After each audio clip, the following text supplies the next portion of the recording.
Hey guys, welcome to Cameras and Cats. Today we are in Louisville, Kentucky. We're down by the waterfront and we've been drinking bourbon all day. We're here for Chris's birthday to celebrate, but we decided to stop for a few minutes and review the Holga 135 BC. We're gonna unbox it, take a few photos, and see what we think, so stay tuned.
Okay, so here is the Holga 135 BC. This is a 35mm film camera I got for Christmas from my mom, and I was not expecting it at all, so I was really excited. And it's actually funny because my sister ended up getting the same camera from her husband that same Christmas. So we both got the same camera, and it's really cute. The packaging is super fun, bright and colorful. I have not opened it yet, and it is July because I wanted to do a special video for it. Now we're gonna finally unbox it and try it out for the first time. So, here we go. This little thing comes off. Hopefully it doesn't blow away. Oh my God. This just comes right out here. That's easy. Oh my gosh, and here it is. It's so cute. It's really small, very lightweight. It has this really cute flash, which has all these different color filters, which are always really fun to try out. So I'm excited to see how that goes. Everything always blows away.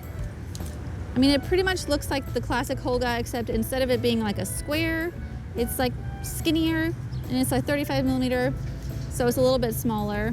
If you follow me, you know that I love the Holga, especially the square format, so it's gonna be interesting to see how I feel about this. I'm not like the biggest, like I love 35mm, but if I'm shooting with a Holga, I like for it to be square. So I don't know how much I'm gonna love it, but we'll see. I think we're still gonna get that vignetting around the images, and I think it'll still be kind of like funky, and I'm not sure if you can do double exposures on this, but that's something I definitely want to try out. It comes with a little manual here. So let's see. Pretty straightforward. This is the flash. It's really cute. It's like a little face with all the different colorful filters. Those are always fun. It does take a battery here, which I'll have to put in later. Just a regular, I think it's a AA. And a little exposure table, which is helpful.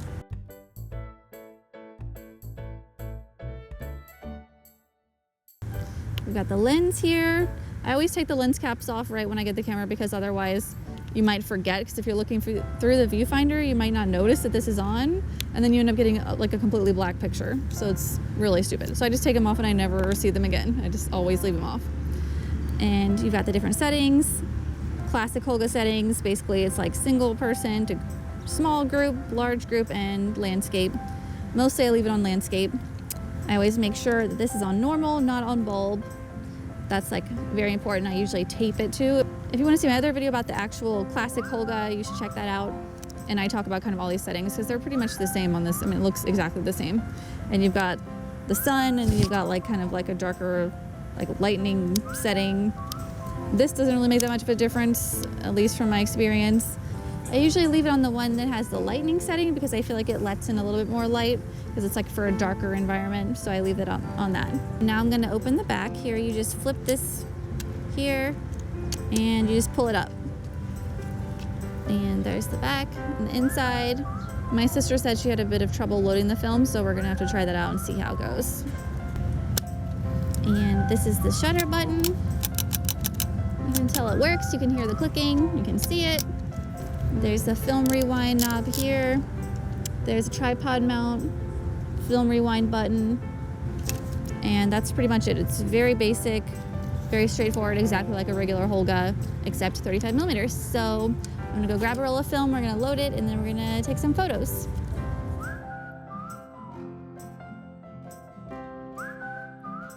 Now I'm going to load it with Kodak Colorplus 200. Usually I would use a 400 speed film just because the Holgas specifically need like a lot of light, but we're in a really bright environment. It's like so bright, it's been hurting my eyeballs all day. So I'm gonna just try out this 200. It'll make the photos a little more sharp and less grainy. So I think that will really help because these aren't always like the best quality images. So hopefully we'll get a little bit more sharpness out of it. So now I'm going to open the back again. Okay, I'm gonna be loading it with the Kodak Colorplus 200, and I just spin this little corner here because that is going to be going into this little slit here, and you just slide this in here, pull this up if it doesn't go in easily. There we go. You just pulled that up. Okay, then you put this into this little slit here. Get it in there.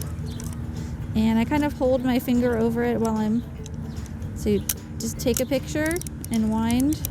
Make sure these little grooves are getting caught. And, oh, that didn't stay in very well. You might have to try a few times. Sometimes it's difficult. I think it's going though, so I'm gonna close it.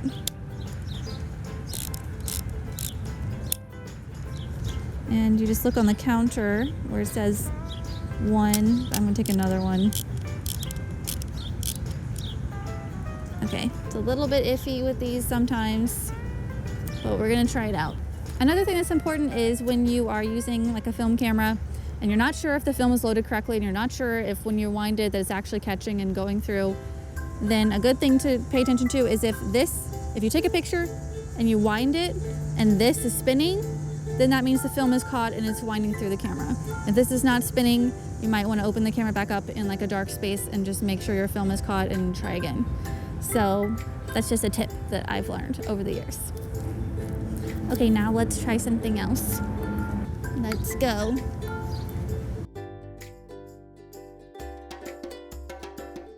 I'm testing out the official double exposure theory. It might actually let me take 2 over top of each other. So I'm gonna have you do like that same kind of thing because I already took 1. So just see if it lets you click that button.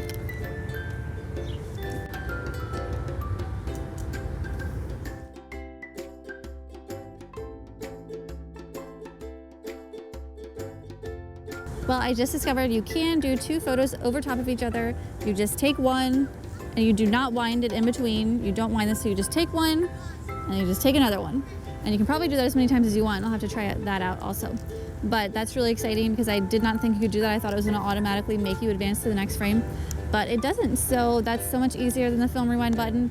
But you can still do that and kind of get cool overlapping images in a different kind of way. So those are kind of fun. But yeah, so we're gonna take more pictures now. We're gonna go down there.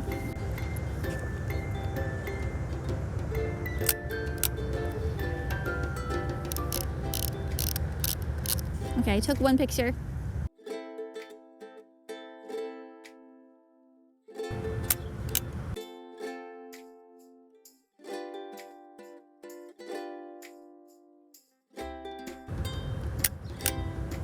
Okay.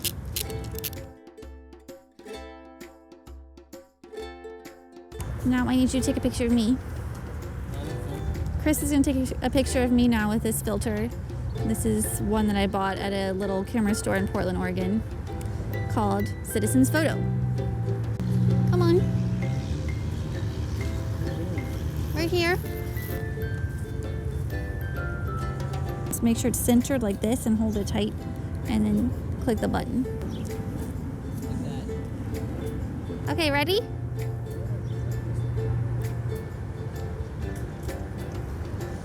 Did you get it? I think so.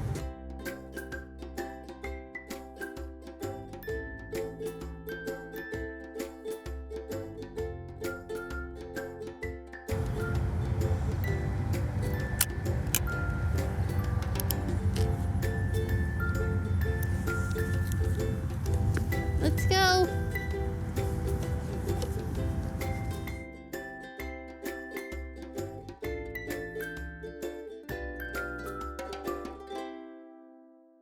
Nope, you're in my light. Ready?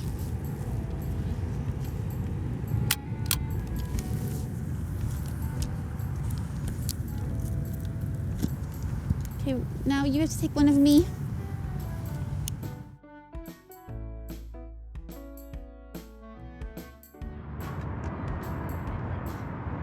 Find it and do another one,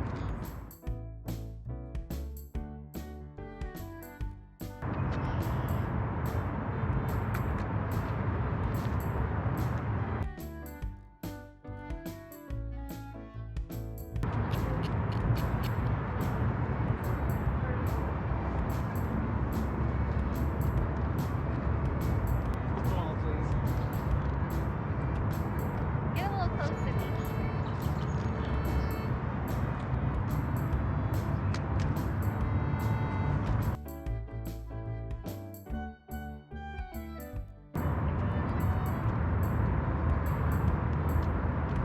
Get one of you stand.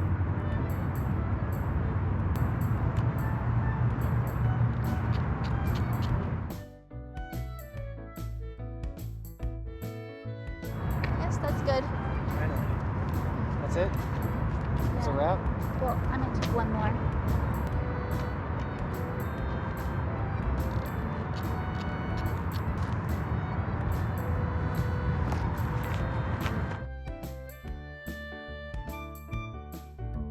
Look like face portrait. My perfect skin today.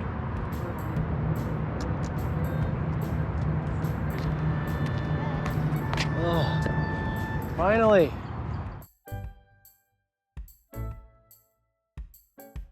What are we gonna do now? Get some food on Bardstown.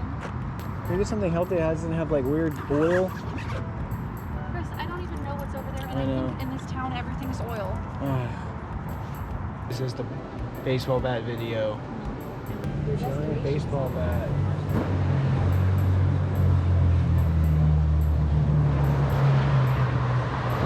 Absolutely thrilling. Giant baseball It's bat. large. It goes up a really high way.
Go back to your pose.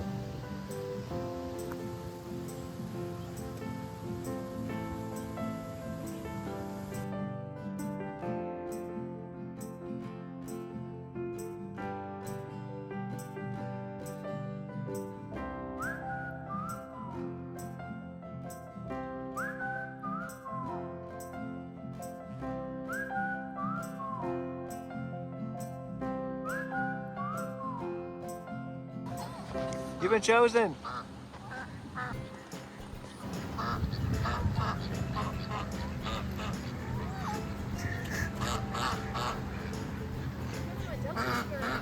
They're following you. They're coming for you.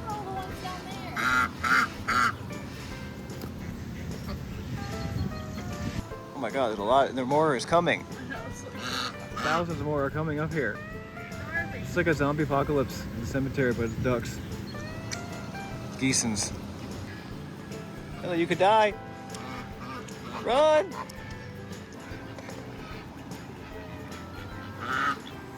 God!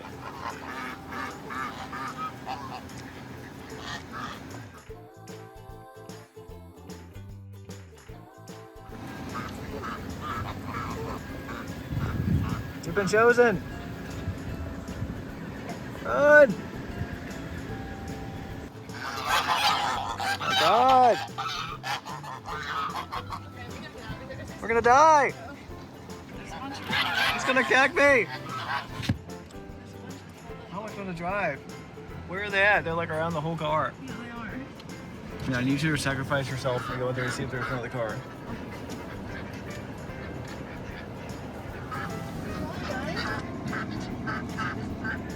Oh my God!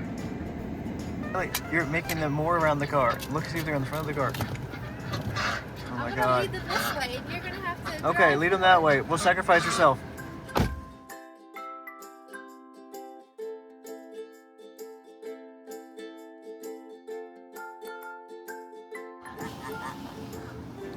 Follow her.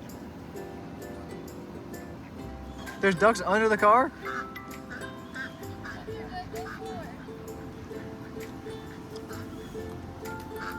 So many ducks are here.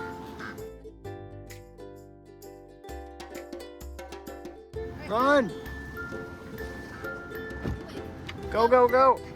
Oh. Duckpocalypse. Barely survived the apocalypse. God. Duckpocalypse.